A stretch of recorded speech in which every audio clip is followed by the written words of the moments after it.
एक सौतेली माँ और सौतेले बेटे की दुख भरी कहानी। ईर्ष्या, अत्याचार और दर्द से भरी। रमेश का अंधेरा। सौतेली माँ से शुरू। नई माँ कमला बाहर से तो मीठे बोल बोलती, लेकिन दिल में नफरत और जलन से भरी हुई थी। उसे रमेश से एक अजीब सी ईर्ष्या थी। शायद इसलिए कि श्याम रमेश से बहुत प्यार करता था, या शायद इसलिए कि रमेश उसकी सगी संतान नहीं था। कमला को रमेश का अस्तित्व ही अखरता था। शुरुआत में कमला ने मीठे झूठ और नाटक से श्याम को अपने वश में कर लिया। धीरे धीरे रमेश के खाने में कमी आने लगी।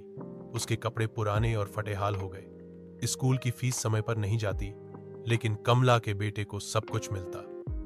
रमेश की हर छोटी गलती पर उसे बुरा भला कहा जाता, कभी कभी तो मारा भी जाता। श्याम धीरे धीरे कमला के बहकावे में आ गया।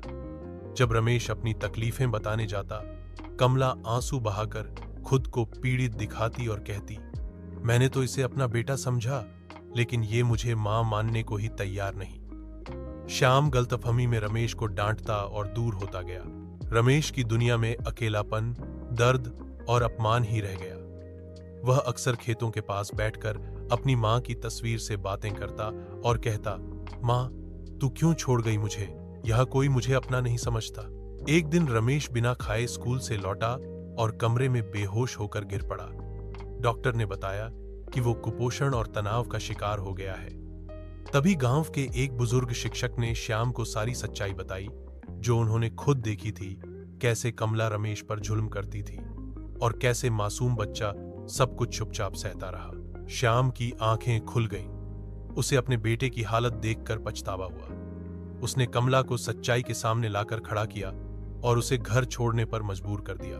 फिर श्याम ने रमेश को गले लगाकर कहा, मुझे माफ कर दे बेटा, मैं तेरा गुनहगार हूं। रमेश की आंखों से आंसू बह रहे थे। यह दर्द के नहीं, बल्कि अपनेपन और उम्मीद के आंसू थे।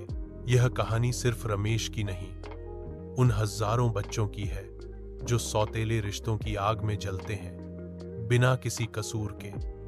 लेकिन जहां सच्चाई की जीत होती है, वहां न्याय जरूर होता है, कभी देर से, पर होता जरूर है।